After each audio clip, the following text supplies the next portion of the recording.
Ezeknek a hülyéknek gőzök sincs, kivel húztak újat. Ez itt London.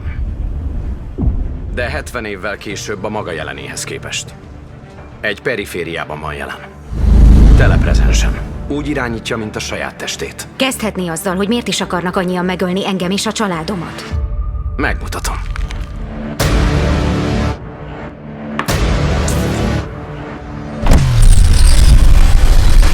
Burton, azonnal gyere fel! Látok, Flynn. Anyu! Látlak téged. Milyen kapcsolatban áll egy bizonyos Corbell Pickettel? Semmire sem fogod vinni az életben, ha nem mersz kicsit kegyetlen lenni néha-néha. Igen, csak hogy ő olyan ember. Mi nem olyanok vagyunk.